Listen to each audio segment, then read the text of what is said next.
Welcome friends, மாஷா டிசைன்ஸில் square Pooja basket part 2 பார்க்க போகிறோம். பார்ட் 1 பார்த்துட்டு இதை பாருங்கள், அப்போ தான் உங்களுக்கு நல்லா புரியும். ஒரு லைன் முழுக்க நம்ம ஃபினிஷ் பண்ணி அப்படியே கொண்டு வந்திருக்கோம். இந்த கார்னர் இந்த இடத்துல இருக்கு பாருங்கள், ட்ரையாங்கிள் ஃபார்ம் ஆகிருக்கும். 1 2 3 4 சைட்ஸில் நம்ம கார்னர் வந்துடும். இப்போ ஒரு லைன் நம்ம ஃபினிஷ் பண்ணி இப்படி நிற்கும் நமக்கு. இப்போ இந்த ஒயர் இருக்குல்ல, இந்த ஒயரை நம்ம இந்த 3 லைனுக்குள்ளே சொருகி விட்டுணும். இந்த 3 நாட்டுக்குள்ளே இந்த வயரை நம்ம ஏற்கனவே ரன்னிங் வயர் வச்சு ஸ்டார்ட் பண்ணும்போது கொஞ்சம் விட்டுருப்போம். இந்த வயரை இப்படி சொருகி விட்டோம்னா ஒரு லைன் கம்ப்ளீட்டாக இருக்கும் பாருங்கள், ஒன்று போல் இருக்கும். ஏணிப்படி முடிச்சு புரியலை அப்படின்னா நீங்கள் நேரடியாக இப்படியே நாட் போட்டு கொண்டு போயிடலாம். இது எனக்கு சரியாக வராது, நான் இப்படியே நாட் போட்டு கொண்டு போகிறேன்னாலும் கொண்டு போயிடலாம். இது சாதாரணமாக எப்பவும் போடுற மாதிரி. இப்போ நம்ம ஏணிப்படி எப்படி போடுறதுன்னு பார்க்கலாம். வயர்ஸை இப்படி உள்ளே சொல்லிட்டோம். நான் 3 சொல்லிட்டு இன்னும் ஒரு 2 சொருகணும், அது அப்படி இருக்கட்டும். இப்போ இந்த நம்ம இதோட ஃபினிஷ் பண்ணியிருக்கோம். அடுத்த லைன் இருக்குது பார்த்தீங்களா, இந்த லைன் அதாவது ஃபஸ்ட்டு நாட் நம்ம ஸ்டார்ட் பண்ண லைன், ஃபஸ்ட்டு நாட் இது. இதை லைட்டாக லூஸ் பண்ணணும். லூஸ் பண்ணிவிட்டு இந்த ஒயரை இப்படி கொஞ்சம் வெளியே இழுத்துட்டு திரும்ப உள் பக்கமாக விடணும். இப்போ இன்னர் சைட் பார்த்திங்கன்னா இந்த மாதிரி ஒரு லூப் கிடச்சிருக்கும். இந்த லூப்பில் வெளியே இருக்கிற ரன்னிங் ஒயர் எடுத்து இந்த லூப்புக்குள்ளே கொண்டு வரணும். நல்லா கவனமாக பார்த்தீங்கன்னா தான் உங்களுக்கு புரியும். இப்போ லூப்பில் கொண்டு வந்து இதை ஒரு லூப் மாதிரி க்ரியேட் பண்ணி கையில் பிடிச்சிக்கணும். இப்படி ஒரு ரவுண்டாக ரிங் மாதிரி இருக்கும் பாருங்கள். இந்த ரிங்குள்ளே இந்த லூஸ் பண்ண ஒயரை உள்ளே விடணும். ஒவ்வொரு டைமும் நம்ம இந்த மாதிரி தான் என்ன செய்யணும், நாட் போடணும். இப்போ இதை ஒயரை அப்படியே டைட் பண்ணிடணும். இந்த ஒயரை பின் பக்கமாக அப்படியே லெஃப்ட் சைடில் இழுத்து கொண்டு வரணும். பின் பக்கமாக கொண்டு வந்துட்டோம். கரெக்டாக வந்துருப்பாங்க, சேமாக இருக்கும். ஒரு லைன் ஃபினிஷ் பண்ண மாதிரியே இருக்கும். இப்போ இந்த ஒயரை பின் பக்கம் இருக்குது பார்த்திங்கன்னா, இந்த ஒயரை இப்படி மடித்து வெளியே கொண்டு வரணும். இந்த சைடு நமக்கு சாஃப்டான பக்கம் வரும். நார்மலாக பாலிஷாக இருக்கு பாருங்கள், அந்த பக்கம் நமக்கு மேல் பக்கம் வரணும். அந்த மாதிரி நீங்கள் கொண்டு வரணும். இப்படி கிடக்கிறத எடுத்து இப்படி கொண்டு வரணும். கொண்டு வந்துட்டு செகண்ட் லைன் நம்ம ஸ்டார்ட் பண்ணுறோம். ஒவ்வொரு டைமும் இதே மெத்தடில் ஃபாலோ பண்ணி கூட முழுக்க நம்ம கம்ப்ளீட் பண்ணணும். நம்ம ஒரு 10 லைன்ஸ் போட்டுட்டு ஹைட் போதுமான்னு பார்த்துட்டு ஸ்டார்ட் பண்ணிடலாம். இப்போ நான் 10 லைன்ஸ் போட்டு முடிச்சதுக்கப்புறமா உங்களுக்கு காமிக்கிறேன். இப்போ செகண்ட் லைன் நான் ஸ்டார்ட் பண்ணியிருக்கேன். இதே ஏணிப்படி முடித்த நம்ம ஒவ்வொரு டைமும் போட்டு அப்படியே மேலே வர கொண்டு வரணும். நம்ம இனிமேல் 10th லைன் வரும்போது பார்ப்போம். இப்போ நம்ம அப்படியே ரவுண்ட் அடித்து கொண்டு வரும்போது இங்கே வந்து அந்த செகண்ட் லைன் ஸ்டாப் ஆயிடும். செகண்ட் லைன் முடிஞ்சதுக்கப்புறமா தேர்ட் லைன் போடுறதுக்கு இந்த நாட்டை என்ன செய்யணும், இப்படி லூஸ் பண்ணணும். லூஸ் பண்ணி அதே மாதிரி தான் இப்படி உள்ளே விட்டு அந்த ரன்னிங் வேறு இது வழியாக கொண்டாந்து திரும்ப என்ன செய்யணும், இந்த நாட்டை டைட் பண்ணணும். இப்போ நமக்கு தேர்ட் லைன் மேலே க்ரியேட் ஆயிரும். தேர்ட் லைன் இது இருந்து ஸ்டார்ட் ஆகும். இப்படியே நமக்கு ஒவ்வொரு லைனும் மேலே ஸ்டார்ட் ஆகிட்டே இருக்கும். இந்த கூடையில் பாருங்கள், இந்த ஏணிப்படி முடிச்சு இந்த குட்டி கூடையில் காமிக்கிறேன். அப்படியே மேலே பார்க்க வருது பாருங்கள். இந்த நாட்டு அப்படியே நமக்கு மேலே வந்துகிட்டே இருக்கும். கிராஸ்லேயே வருது பாருங்கள். நம்ம போடும்போது அப்படியே கிராஸில் வந்து அப்படியே மேலே வந்து இங்கே வந்து ஸ்டாப் ஆகிருக்கு பாருங்கள். இதுதான் நமக்கு ஸ்டாப் ஆகும். நம்ம இங்கே ஸ்டார்ட் பண்ணோம்னா அது அப்படியே கிராஸில் வந்து இங்கே நம்ம எவ்வளோ தூரம் போடுறோமோ அவ்வளோ தூரம் வந்து மேலே ஸ்டாப் ஆகிடும். லாஸ்ட்டாக நம்ம ஃபினிஷ் பண்ணும்போது இதே மாதிரி போட்டு ஃபினிஷ் பண்ணிட வேண்டியதான். இதுதான் ஏணிப்படி முடிச்சு. கூட நமக்கு இப்படி ஒன்று போல் இருக்கும். மேலே பார்த்தீங்கன்னா சேம் லென்த்தாக இருக்கும். ஒன்று மேலே ஏற்றி இறக்கி வராது, ஒன்று போல் ஃபினிஷிங் இருக்கும். அதுவே நீங்கள் ஏணிப்படி முடிச்சு போடாமல் நார்மலாக போட்டே போனீங்கன்னா ஒரு லைன் நமக்கு எக்ஸ்ட்ராவாக நிற்கும். 11 லைன் நம்ம போட்டிருக்கோம், 11 லைன்ஸ் போட்டிருக்கோம். இதோட நம்ம ஃபினிஷ் பண்ணிக்கலாம். இந்த ஹைட் நமக்கு போதும், அதனால் இதோட ஃபினிஷ் பண்ணிவிட்டு இங்கே வர கொண்டாந்து முடிச்சிட்டோம். இப்போ நமக்கு இந்த லைன் முடிஞ்சதுக்கப்புறமா எப்படி ஃபினிஷ் பண்ணி வெளியே எடுக்கிறது, கட் பண்ணி வெளியே எடுக்கிறதுன்னு பார்க்கலாம். லாஸ்ட் நாட்டை நம்ம என்ன செய்யணும், லாஸ்ட்டாக முடிச்சிட்டோம். இதோட நமக்கு ஃபினிஷ் ஆகிடுச்சு. இப்போ இதையும் என்ன செய்யணும், நம்ம ஏணிப்படி முடிச்சு தான் போடுறோம்.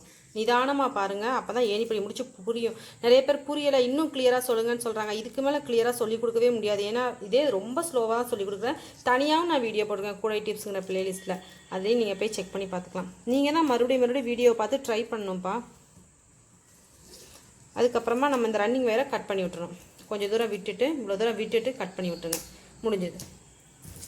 இனிமேல் நம்ம ஹேண்டில் தான் போடுறதுக்கு அந்த ஒயர் தேவைப்படும். அப்புறமா இந்த ஒயரை நம்ம இப்போ உள்ளே சொருகி விட வேண்டியதான். இப்போ ஃபஸ்ட்டு கட் பண்ணியிருக்கோம் பார்த்தீங்களா, இந்த ரன்னிங் வேறு கட் பண்ணதை ஃபஸ்ட்டு சொருகி விட்டுணும். இதை சொருகி விட்டுட்டு அதுக்கப்புறமா இந்த மேலே இருக்கிற வயர்ஸ்லாம் சொருகணும். நான் மீதமாக இருக்கிற வயர்ஸை கால்குலேட் பண்ணி எவ்வளோ நீங்கள் கம்மியாக வெட்டலாம் அப்படிங்கிறத சொல்லிடுறேன். ஏன்னா இது நான் அப்ராக்சிமேட்டாக தான் போட்டிருக்கேன். அந்த இமேஜ் என்கிட்ட, அதாவது அது அவங்களுக்கு யாரோ ஃபார்வர்ட் பண்ணிவிட்ட இமேஜ், அதை வச்சு நான் கெஸ்ஸிங்கில் தான் போட்டிருக்கேன். இதை ஃபினிஷ் பண்ணிவிட்டு நம்ம பார்க்கலாம் எவ்வளோ மீதமாகுதோ. அதை உங்களுக்கு நான் வீடியோட எண்டிங்கில் சொல்லிடுறேன். அதை கால்குலேட் பண்ணி நீங்கள் அடுத்த டைம் கம்மியாக வெட்டிக்கலாம், வேஸ்ட் ஆக்க வேண்டாம் வயரை. நான் அதனால தான் ஸ்டார்டிங்லேயே சொல்லலை எவ்வளவு அப்படிங்கிறத தெளிவாக. நமக்கே தெளிவாக தெரியாதப்போ சொல்ல முடியாது அப்படின்ட்டு. இருந்தாலும் உங்களுக்கு அனுபவத்தவங்க டக்குன்னு போட்டுருவாங்க. சரி ரைட்டு இவ்வளோ தான் வரும் அப்படிங்கிற மாதிரி போட்டுருவாங்க. இந்த ஒரு லைனை விட்டுட்டு அடுத்த லைனில் சொருகணும். சொருகி அப்படியே நீங்கள் என்ன செய்யணும், ஒரு 3 லைனுக்கு சொருகிடுங்க. உள்ளுக்குள்ளே 3 லைன் சொருகிடுங்க. 1 சொருகி விட்டுருக்கேன். இதே மாதிரி இன்னும் 2 லைன் சொருகிடுங்க. சொருகி முடிச்சுட்டு இதை சொருகிடும்போது இப்படி மடிஞ்சிடும். இந்த ஒரு லைன் நமக்கு இப்படி மடிஞ்சு வரும். இப்படியே நம்ம என்ன செய்யணும், எல்லா வயர்ஸையும் உள்ளே சொருகி விட்டோம்னா கம்ப்ளீட் ஆயிரும். முடிச்சுட்டு நான் உங்களுக்கு எவ்வளோ மீதமாக வயர் வருது அப்படிங்கிறத பார்த்துட்டு சொல்கிறேன். கூட உள்ள எல்லாமே சொருகி முடிச்சிட்டோம். ஒரு லைன் நம்ம மடக்கி சொருகியிருக்கோம். இதோட நமக்கு ஃபினிஷ் ஆயிடுச்சு. இதில் கவுண்டிங்கில் 1 2 3 4 5 6 7 8 9 10 லைன்ஸ் நமக்கு வெளியே தெரியும். ஒரு லைன் உள்ளுக்குள்ளே நம்ம சொருகி விட்டுருவோம். இப்போ நம்ம ஃபினிஷ் பண்ணியாச்சு. இதுக்கடுத்து நம்ம ஹேண்டில் எப்படி போடுறதுன்னு தான் பார்க்கலாம். பேஸ் இவ்வளோ வந்திருக்கு நமக்கு. இதுவே நல்லா பெரிய கூடையாக தான் இருக்குது. பெரிய பூஜை கூடைக்கு இந்த சைஸ் போதுமானது. வயரில் நமக்கு கொஞ்சம் வயர் மிச்சமாயிருக்கு. இவ்வளவு தான் மிச்சமாயிருக்கு. ஒரு சைடுக்கு நமக்கு 1/2 அடி தான் மிச்சமாயிருக்கு. அதனால் நீங்கள் ஒரு 3/4 அடி கம்மி பண்ணி எடுத்துக்கலாம். 5.5 அடி சொல்லியிருந்தேன், அதில் 3/4 அடி கம்மி பண்ணி எடுத்துட்டிங்கன்னா இந்த கூடைக்கு கரெக்டாக இருக்கும். இப்போ நம்ம ஹேண்டில் எப்படி போடுன்னு பார்க்கலாம். 7 அடி எடுத்துக்கோங்க. 7 ஃபீட் கட் பண்ணிக்கோங்க. டேப்லனா 2 மீட்டர் கட் பண்ணிக்கோங்க. உள் வயர், இன்னர் வயர் நம்ம உள்ளே கொடுக்குறோம் பார்த்தீங்களா, இந்த வயர் நான் 5 வயர் எடுத்திருக்கேன். அப்போ தான் இந்த 4 வயருக்கு இந்த 5 வயர் ஈக்குவலாக இருக்கும். இதோட அளவு 5 ஃபீட், 5 அடி எடுத்துக்கோங்க. ஸ்கேல்லனா டேப்லனா 1.5 மீட்டர் எடுத்துக்கோங்க. இது 1.5 மீட்டர், டேப்லனா இது 2 மீட்டர். இப்போ நம்ம இந்த வயரை ஏற்கனவே நான் உள்ளே கொடுத்து வச்சுருக்கேன் பாருங்கள். இப்படி கொடுத்து வச்சுட்டு ஈக்குவலாக இருக்கான்னு செக் பண்ணிக்கோங்க. இப்போ இந்த 4 வயரை என்ன செய்ய போகிறோம், இப்படி உள்ளே கொடுக்கணும். இப்படி உள்ளே கொடுத்து இந்த 4 வயரையும் சேர்த்து வெளியே எடுக்கணும். நான் ரெண்டுமே ஒரே கலரில் எடுத்திருக்கேன். 4 கலரில் வச்சு இந்த ஹேண்டில் எப்படி போடுறதுன்னு நான் ஏற்கனவே சொல்லி கொடுத்துருக்கேன். பிஸ்கட் நாட் நம்ம நேர் முடிச்சில் போடுவோம் பார்த்தீங்களா, அந்த கூடையில் சொல்லி கொடுத்துருக்கேன். அந்த வீடியோட லிங்க் ஹேண்டில் மேக்கிங் பிளேலிஸ்ட்டில் இருக்கும். அதில் போய் நீங்கள் செக் பண்ணி பார்த்துக்கலாம். 4 வயர் வச்சுன்னா உங்களுக்கு நல்லா ஈஸியாக போகும். இந்த கூடையில் நம்ம ஒரே கலரில் இருக்கிறதுனால நான் 4 வயருமே ஒரே கலரில் எடுத்துருக்கேன். அதனால் இது உங்களுக்கு புரியுதா என்னன்னு தெரியல. ஒருவேளை புரியலைன்னு வைங்க, அந்த வீடியோ பாருங்கள், நல்லா புரிஞ்சிடும். இப்போ இதில் நம்ம என்ன செய்யணும், ரப்பர் பேண்ட் போட்டு வச்சுக்கணும். என்கிட்ட இப்போ ரப்பர் பேண்ட் இல்லை, அதனால் நான் ஒரு முடிச்சு போட்டு வச்சுருக்கேன். இப்படி நான் ஒரு முடிச்சு போட்டு வச்சுருக்கேன். எதுக்காக நான் இப்படி போட்டு வச்சுருக்கேன்னா, அடையாளம் தெரியல நமக்கு ஒரே கலரில் இருக்கிறதுனால. நல்லா கவனமாக பாருங்கள். புரியாதவங்க தயவுசெய்து அந்த வீடியோ பாருங்கள், நல்லா புரிஞ்சிடும். ஃபஸ்ட்டு 2 வயரையும் இப்படி இன்ட்டு ஷேப்பில் வச்சுருக்கோம். அதுக்கடுத்து இன்னொரு வயர் எடுத்து கீழ்ப்பக்கமாக கொண்டு வரோம். அந்த வீடியோவில் கலரில் 4 கலரில் வச்சு சொல்லி கொடுத்துருப்பேன். அதனால் உங்களுக்கு நல்லா ஈஸியாக புரியும். அதுக்கடுத்து லெஃப்ட் சைடு இருக்கிற வயரை மேலே கொண்டாந்து கீழே கொண்டாந்து வச்சுருக்கோம். அதுக்கடுத்து இந்த வயரை ரைட் சைடு இருக்கிற வயரை கீழே கொண்டாந்து திரும்ப மேலே கொண்டாந்து திரும்ப கீழே. அதுக்கடுத்து இந்த வயரை லெஃப்ட் சைடு இருக்கிற வயரை மேலே கொண்டாந்து இல்லை மேலே கீழே கொண்டாந்து மேலே கொண்டாந்து திரும்ப கீழே. புரியாதவங்க தயவுசெய்து அந்த வீடியோ பாருங்கள், நல்லா புரிஞ்சிடும். இப்போ இந்த வயரை மேலேருந்து கீழே, கீழேருந்து மேலே, திரும்ப மேலேருந்து கீழே. இந்த ஹேண்டில் போடுறது கொஞ்சம் கஷ்டமாக தான் இருக்கும். ஆனாலும் பெரிய ஹேண்டில் வேணும் அப்படிங்கிறதுக்காக நான் இந்த கூடைக்கு இந்த ஹேண்டில் போட்டிருக்கேன். அதுக்கடுத்து இந்த ஒரு வயர் தனியாக இருப்பாருங்க, அந்த வயரை அப்படியே கீழேருந்து கொண்டு வந்து கீழ்ப்பக்கமாகவே கொண்டாட பாருங்க. அது திருப்பி காமிக்க முடியாது. இந்த சைடு கையில் வச்சுருக்கிற எல்லா வயரும் உடஞ்சிடும். இப்போ இந்த வயருக்கு மேலே கீழே மேலே கீழே. இப்போ தான் நமக்கு ஒரு செட் ஃபார்ம் ஆகிருக்கு பாருங்கள். இதுதான் நமக்கு ஒரு செட். இப்போது இந்த வயரை வச்சு தான் நம்ம என்ன செய்ய போகிறோம், அடுத்த செட் போட போகிறோம். நல்லா தெளிவாக சொல்லி கொடுத்துருக்குறேன். அந்த வீடியோவில் நான் 4 வயர் வச்சு சொல்லி கொடுத்துருக்கேன், நல்லா புரியும். இனிமேல் ஏதாவது கூட போட்டாலும் உங்களுக்கு 4 வயர் வச்சு நான் சொல்லி கொடுக்குறேன். இப்போ நம்ம என்ன செய்யணும், இந்த சைடு நிற்கிற ஒரு வயர் எடுத்து அப்படியே கீழ்ப்பக்கமாக கொண்டாந்து ரைட் சைட்லேருந்து லெஃப்ட் சைட் கொண்டாந்துட்டு இந்த ஒரு வயரை விட்டுறணும். விட்டுட்டு அதுக்கப்புறமா மேலே கீழே மேலே டக்குன்னு பார்த்தோன்னேலாம் போட வராது. நீங்கள் ஃபோன் பண்ணி கேட்டாலும் என்னால் இதுக்கெலாம் ரிப்ளை பண்ண முடியாது. அதனால் நீங்கள் வீடியோவை தான் கவனமாக பார்க்கணும், பொறுமையாக பாருங்கள். லெஃப்ட் சைடு இருக்கிறத திரும்ப ரைட் சைடு கொண்டு வந்து இந்த வயரை விட்டுட்டு மேலே, அடுத்து கீழே, அடுத்து மேலே. மெஷர்மெண்ட்ஸ் நிறைய பேர் கேட்டுகிட்டே இருக்கிறீங்க. ஆல்ரெடி நான் நிறைய மெஷர்மெண்ட்ஸ் வீடியோ போட்டிருக்கேன். தயவுசெய்து அதை பாருங்கள், அப்புறமா நீங்கள் புரிஞ்சுக்குவீங்க. இந்த வயரை விட்டுட்டு திரும்ப மேலே கீழே மேலே இப்படியே தான் நம்ம முழுக்க போட்டுடணும். இதே ப்ரொசீஜர் தான் நம்ம போடணும். நான் டைட்டாக போடல இங்கே ஸ்டார்டிங்கில், அதனால் கொஞ்சம் லூஸ் கிடக்கு. நம்ம டைட்டாக போடணும். நான் டைட்டாக போட்டோம்னா உங்களுக்கு புரியுமோ, இன்னும் கொஞ்சம் இழுத்து போடும்போது கொஞ்சம் உங்களுக்கு புரியாத மாதிரி இருக்கும். அதனால் நான் டைட்டாக போடல. இப்படியே நம்ம என்ன செய்யணும், முழுக்க போட்டு கொண்டு வரணும். அப்புறமா இந்த வயரை இங்கே கொண்டு வந்து மேலே ஒரு வயரை விட்டுறணும், விட்டுட்டு தான் போடணும். உள்ளுக்குள்ளே நம்ம இவ்வளோ ஒயர் கொடுத்தா தான் நல்லா ஸ்ட்ராங்காக இருக்கும். இல்லாட்டிக்கு ஹேண்டிலுக்குள்ளே லூஸாக இருக்கும், ஒரு ஹோல் மாதிரியே இருக்கும். ஹாலோவாக இருக்கும்போது நமக்கு அது ரொம்ப ஸ்ட்ராங்காக இருக்காது.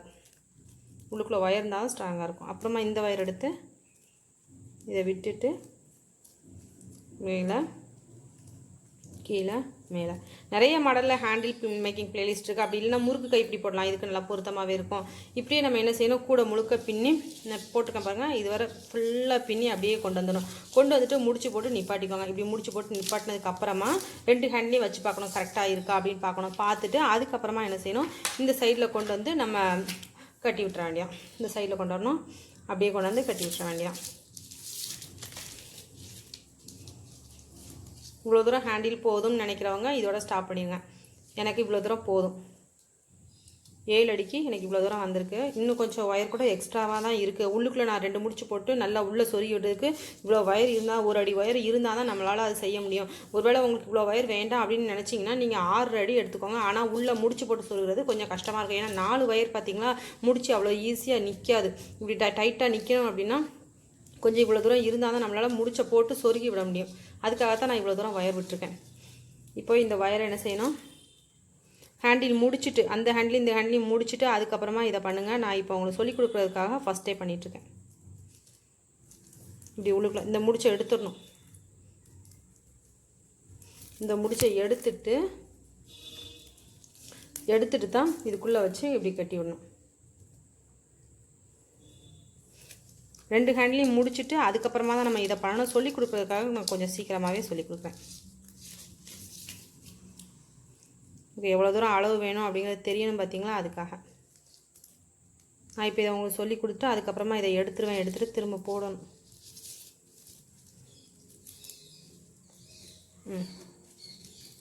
இந்த உள்ளே வருது பார்த்தீங்களா, இதில் நம்ம முடிச்சு போட வேண்டியது இருக்கும். இப்படி உள்ளுக்குள்ளே முடிச்சு போட்டதுக்கு ஒயர் நமக்கு நல்லா ஸ்லாவத்தாக இருந்தால் தான் போட முடியும். தாராளமாக நமக்கு ஒயர் வேணும். ஏன்னா கார்னர் பார்த்திங்களா போடுறது கொஞ்சம் கஷ்டமாக இருக்கும். போட்டுட்டு இங்கே இன்னொரு முடிச்சு போட்டுக்கோங்க. அது எனக்கு சரியாக வீடியோவில் காமிக்க முடியல. போட்டுட்டு இந்த ஒயரெல்லாம் இந்த இப்படியே இந்த லைனுக்குள்ளெல்லாம் சொருகி விட்டுருங்க. இந்த லைனுக்குள்ளே இந்த சைடில் இப்படிலாம் சொருகி விட்டுட்டோம் அப்படின்னா எப்படி சொருகுறதுன்னு ஒரு நாட் காமிக்கிறேன். முடிச்சு நல்லா போட்டு சொருகுங்க. நான் அதை சரியாக இன்னும் போடலை. இப்படியே உள்ளுக்குள்ளே என்ன செய்யணும், சொருகி விடணும். சொருகி முடித்ததுக்கப்புறமா நல்லா ஒரு 7-8 லைன் சொருகி விட்டுருங்க. அப்புறம் நமக்கு ஸ்ட்ராங்காக இருக்கும். போட்டுட்டு அதுக்கப்புறமா மீதம் இருக்கிற எல்லா வயரையும் இப்படி சொருகி விட்டுணும். இந்த சைடு இந்த வயரை சொருகி விட்டணும். அதுக்கப்புறமா இந்த வயரை என்ன செய்யணும், இப்படி வச்சு கட்டி விட்டுறணும். இந்த பக்கத்தில் வயரை வச்சு கட்டி விடணும், இந்த பக்கமும் வயரை வச்சு கட்டி விடணும். 2 பக்கமும் வயரை வச்சு கட்டி விட்டோம்னா ஃபினிஷ் ஆகிடும். நான் இங்கே இன்னும் முடிக்கல பார்த்தீங்களா, உடஞ்சி வருது பார்த்தீங்களா, சரியாக நான் முடிச்சு போடல. ஓகே, நம்ம ஃபினிஷ் பண்ணிவிட்டு 2 ஹேண்ட்லேயும் ஃபினிஷ் பண்ணிவிட்டு அதுக்கப்புறமா பார்க்கலாம். 2 பக்கமும் நம்ம ஹேண்டில் போட்டு ஃபினிஷ் பண்ணிட்டோம். நல்லா நீள ஹேண்டிலாக இருக்குது பாருங்கள். நீங்களும் இதே மாதிரி கூடைகள் போட்டிங்கன்னா என்னோடய வாட்ஸ்அப் நம்பருக்கு அனுப்பி வைங்க. 9445266602. இதே மாதிரி கூடைகள் நீங்கள் ஆர்டர் கொடுத்து வாங்க விரும்பினாலும் என்னோடய வாட்ஸ்அப் நம்பருக்கு கான்டாக்ட் பண்ணுங்கள். இதே நம்பர் தான் 9445266602. நல்ல பெரிய கூடையாகவே இருக்குது. இதுக்கு அடுத்து சின்ன சைஸில் ஒன்று போட்டிருக்கேன். 2 பாஸ்கெட், சின்ன சைஸ்லேயே 2 பாஸ்கெட் போட்டிருக்கேன். மீடியம் சைஸ் ஒன்று, சின்ன சைஸ் ஒன்று. First A size, B size, இது நமக்கு C சைஸ், 3rd சைஸ். இது A சைஸ், B சைஸ் எல்லாமே நீங்கள் puja basket, square puja basket அப்படிங்கிற பிளேலிஸ்ட்டில் போய் நீங்கள் பாருங்கள். அதில் உங்களுக்கு அந்த 3 கூடைகளுக்குமான லிங்க்குமே கொடுத்துருப்பேன். அதில் மெஷர்மெண்ட் கொடுத்துருக்கேன். அதாவது உங்களுக்கு தெரியலை அப்படின்னா நீங்கள் போடணும்னு நினச்சிங்கன்னா, போட்டு காமிக்கணும்னு நினச்சிங்கன்னா என்னோடய வீடியோவுக்கு கீழே, இந்த வீடியோவுக்கு கீழே கமெண்ட்டில் சொல்லுங்கள். சின்ன கூடையும் போட்டு காமிக்கணும்னா அந்த வீடியோஸ் கீழேயும் நீங்கள் சொல்லலாம். கமெண்ட்டில் சொல்லுங்கள், நான் உங்களுக்கு சீக்கிரமாகவே போட்டு காமிக்கிறேன். இந்த கூடைகள் நவராத்திரி ஃபங்க்ஷன்ஸுக்கு ஆர்டர் கொடுத்துருக்குறாங்க. ஒரு 50 பாஸ்கெட் ஃபஸ்ட்டு கொடுத்துருக்குறாங்க. அதனால் உங்களுக்கு நான் சாம்பிள் போட்டு காமிச்சிருக்கிறேன். இதில் நம்ம நிறைய திங்ஸ் கேரி பண்ணிக்கலாம். நான் ஏற்கனவே சொல்லியிருக்கேன், நல்லா பெரிய கூடையாக இருக்கிறதுனால உங்களுக்கு எவ்வளோ திங்ஸ்னாலும் கேரி பண்ணிக்கலாம்னு சொல்லியிருக்கேன். ஸோ இந்த கூடைகள் நீங்கள் வாங்க அப்படின்னா என்னோட வாட்ஸ்அப் நம்பர் கான்டாக்ட் பண்ணலாம். இல்லை எனக்கு சின்ன பாஸ்கெட் தான் வேணும், இதே சைஸில் இதே மாடலில் சின்னது வேணும் அப்படின்னு நினைக்கிறவங்க அந்த வீடியோவை பாருங்கள். ஸ்மால் ஸ்கொயர் பாஸ்கெட்னு கொடுத்துருக்கேன் பார்த்தீங்களா, பி சைஸ். அதை பார்த்தீங்கன்னா அதில் உங்களுக்கு உள்ள எவ்வளோ திங்ஸ் நிற்கும் அப்படிங்கிறதும் சேர்த்தே கொடுத்துருப்பேன். அதில் நீங்கள் பார்த்து தெரிஞ்சுக்கலாம். இதோட ப்ரைஸ் என்னன்னு தெரிஞ்சுக்க விரும்பிங்கன்னா நான் தனியாக உங்களுக்கு ஒரு வீடியோ கொடுத்துருக்குறேன். ஸ்கொயர் பாஸ்கெட் ப்ரைஸ் அப்படின்னு தனியாக ஒரு வீடியோ இருக்கும், அதில் பாருங்கள். அதில் பார்த்து நீங்கள் 3 கூடைகளுக்கான ப்ரைஸ்மே தெரிஞ்சுக்கலாம். ஆர்டர் கொடுக்க விரும்புகிறவங்க, ப்ரைஸ் பற்றி தெரிஞ்சுக்க விரும்புகிறவங்க, அண்ட் எவ்வளவு குவான்டிட்டி இருக்கும், இது எவ்வளோ கெப்பாசிட்டி அப்படின்னு தெரிஞ்சுக்க விரும்புகிறவங்க ஸ்கொயர் பாஸ்கெட் பிளேலிஸ்ட்டை பாருங்கள். ஸ்கொயர் பூஜா பாஸ்கெட் அப்படிங்கிற பிளேலிஸ்ட்டை பாருங்கள். அதில் பார்த்து நீங்கள் உங்களுக்கு உங்களுடைய சந்தேகங்களை தீர்த்துக்கலாம். நியூ வியூவர்ஸ் சேனலை மறக்காமல் சப்ஸ்கிரைப் பண்ணுங்கள். என்னோட டெய்லரிங் சேனல் இருக்குது, மாஷா டெய்லரிங் சேனலில் அதையும் சப்ஸ்கிரைப் பண்ணுங்கள். சீக்கிரமாகவே நான் அதில் நிறைய வீடியோஸ் போடுவேன். இப்போதைக்கு கொஞ்சம் வீடியோஸ் போட்டிருக்கேன். வேணுங்கிறவங்க அந்த வீடியோவையும் சப்ஸ்கிரைப் பண்ணிக்கோங்க. பக்கத்தில் இருக்க பெல் சிம்பிளை கிளிக் பண்ணுங்கள். நியூ வியூவர்ஸ் மறக்காமல் சேனலை சப்ஸ்கிரைப் பண்ணுங்கள். Thank you friends. இந்த வீடியோ உங்களுக்கு பிடிக்கும்னு நினைக்கிறேன். பிடிச்சிருந்தா லைக் பண்ணுங்கள், உங்கள் ஃப்ரெண்ட்ஸ்க்கெலாம் ஷேர் பண்ணுங்கள். Thank you friends. ஆர்டர் பண்ண விரும்புகிறவங்க அந்த சைஸ் சொல்லி ஆர்டர் பண்ணுங்கப்பா, அப்போ தான் எனக்கு கொஞ்சம் புரியும். ஏன்னா கொஞ்சம் தான் சைஸ் வேறுபாடு வரும். அதனால் ஏ சைஸ் பி சைஸ்னு சொல்லி ஆர்டர் பண்ணுங்கள். வாங்க விரும்புகிறவங்க சீக்கிரமாகவே ஆர்டர் பண்ணுங்கள். அப்போ தான் நாங்கள் சீக்கிரமாக உங்களுக்கு டெலிவரி பண்ண முடியும்.